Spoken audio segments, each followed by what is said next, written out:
मोर Polasara block समस्त भाई भौणी एवं माँ बापा मान को हार्दिक शुभेच्छा और अभिनंदन जनाऊँगी। यही गणतंत्र जहाँ आमर गणतांत्रिक पद्धति अच्छी से सब पद्धति को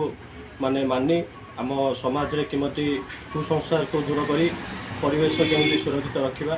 कि स्वच्छता रखा एवं समस्त भाई भौणी को मुझे गोटे आह्वान देवी जे आग को दृढ़ संगठन एवं माननीय मुख्यमंत्री नवीन पट्टनायक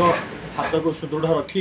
एवं हाथ मुठा को टाण करने आगामी 2024 निर्वाचन में माननीय मुख्यमंत्री को पुणी थे विपुल भोट्रे विजय करवा बोली मोर आशा और विश्वास। मु गोटे वार्ता देवा चाहूँगी आम जनसाधारण को आम निर्वाचन मंडली रे आम माने आमर विधायक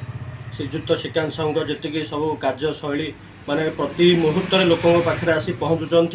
माने कार देह खराब हो कि मेडिकल कम हो कि कौन माने बर्थडे सेलिब्रेशन हो माने प्रति मुमेंट जिते जो मुहूर्त में कल कले आसी पहुँची जाती। तेणु मु लोक को गोटे बार्ता देवी एमती विधायक को केवे भी आम हाथ छड़ा करवा ना पुणी थे मान्यवर श्रीकांत साहू को 2024 निर्वाचन में पुणी थे आमको विधायक रूपे देखा एवं पुणी थे तृतीय थर माने आमको एमएलए रूपे जिते आने बोली आम समस्ते गोटे एकतार सह संकल्प नेबा। जय बीजेडी, जय श्रीकांत साहू, जय नवीन पट्टनायक उपलक्षे समस्त मोर ग्रामवासी एवं पोलसरा ब्लॉक समस्त को हार्दिक शुभेच्छा और शुभकामना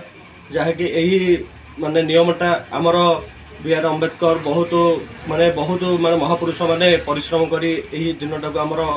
आज आम मन पकाऊँ। तेणु यही दिनटा को सब स्मरणीय रखापी समस्त मोर माने